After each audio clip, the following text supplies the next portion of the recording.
sur la personne et Jésus-Christ, la croix, ma vie. Nous sommes heureux et contents de nous retrouver sur cette chaîne, La Croix Ma Vie. Cette chaîne qui fait partie de notre plateforme de l'Évangile. Nous partageons autour de la personne et de l'œuvre de Christ. Nous avons plusieurs tentacules sur Facebook, Instagram et ainsi de suite. Vous tapez La Croix Ma Vie, vous allez sûrement voir cela. Je voudrais rapidement entrer dans le vif du sujet, comme vous l'avez vu sur l'affiche.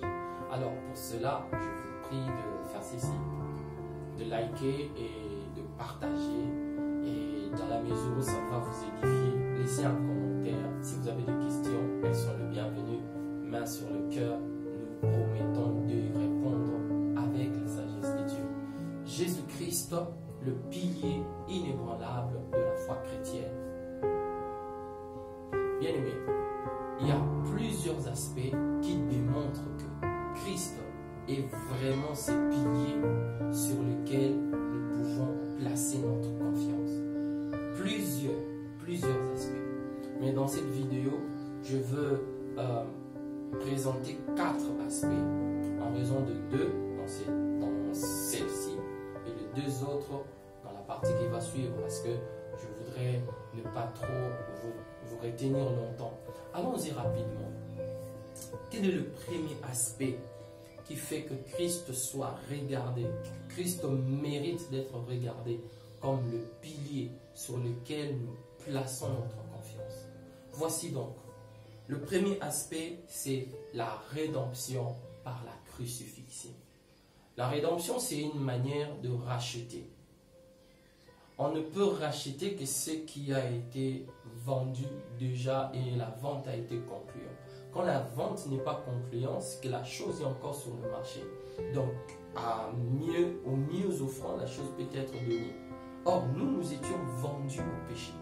Le péché nous a gardés comme la prison garde ses prisonniers. C'était ça l'état dans lequel nous sommes nés en Adam. Parce que la Bible dit car tous ont péché et sont privés de la gloire de Dieu. Mais Christ est venu comme cet homme fort, ce prince glorieux. Il n'a pas rechigné devant le prix qu'il fallait payer. Il a posé la question, pour te sauver, pour me sauver, il faut combien? Et Dieu lui a dit, si tu veux sauver tout ce monde, voici le prix, tu dois mourir pour moi. Christ n'a pas donné le prix de notre rachat à Satan. Il a donné ça à Dieu. Parce que Dieu, il est le grand boss. C'est Dieu qui décide de tout. Christ n'a pas payé le prix à Satan. Correction. C'est à Dieu que Christ a payé le prix pour le rachat de nos âmes. Pourquoi? Parce que par son offense, par sa désobéissance, notre père Adam avait heurté Dieu. Il avait offensé Dieu. Adam n'avait pas offensé Satan. Non. Nous sommes tombés sous les influences de Satan par la puissance du mystère de l'iniquité, le péché. Le péché. Et Christ est venu rétablir ce que Adam avait blessé dans le cœur de Dieu. Et ainsi, il a acquis le droit de vie sur nous. Voilà pourquoi il dit, nous voyons cela par exemple dans Jean 3,16. C'est Dieu qui parle, c'est l'apôtre Jean qui parle et dit, Dieu nous a tant aimés que pour nous il a donné Jésus. Afin que quiconque croit en Jésus ne meure plus. Pourquoi? Qu'est-ce qui causait la mort? Qu'est-ce qui causerait la mort? La Bible dit dans Romains que le salaire du péché c'est la mort. Donc nous étions perdus, nous étions vendus, vaincus par le péché, par la mort au moyen du péché.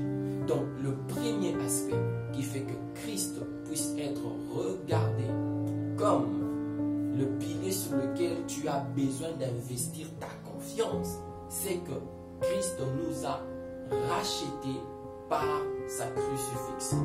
Allons-y maintenant à notre deuxième aspect.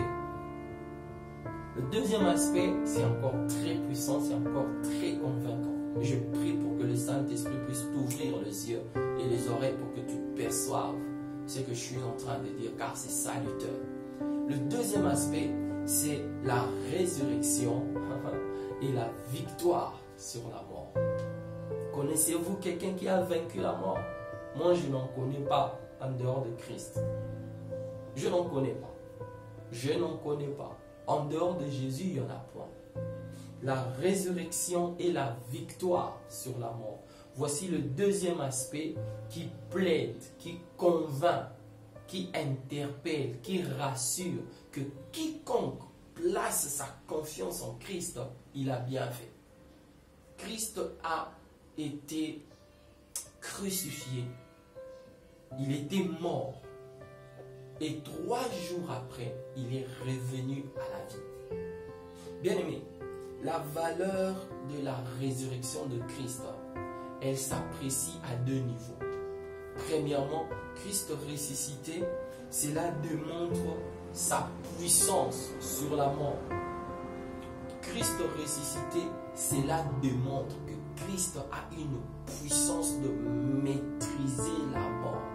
Et laissez-moi affirmer ici, la mort, c'est dans tous les sens du terme. La mort sur le plan spirituel, sur le plan matériel, sur le plan financier, sur le plan émotionnel, sur tout le plan que tu peux imaginer. Christ a autorité sur la mort. Il a la puissance et cela a été démontré. Il a maîtrisé la mort. Voilà pourquoi il pouvait dire, avant même de mourir, il pouvait dire, tous ceux qui croiront en moi, ils vivront. Même si la mort les atteignait sur le corps physique. La deuxième manière d'apprécier la valeur de la résurrection de Christ, c'est le fait que Christ a autorité sur la vie éternelle. Christ a autorité sur la vie éternelle. Bien-aimé, la manière dont Dieu t'a créé, toi et moi, la manière dont Dieu nous a créés, il nous a fait pour que nous puissions exister éternellement. Mais, quant à la question de vivre éternellement, ça, la réponse ne se trouve que en Jésus-Christ. Je vous donne rendez-vous dans la deuxième partie. Que le Seigneur vous bénisse pour l'instant. Shalom.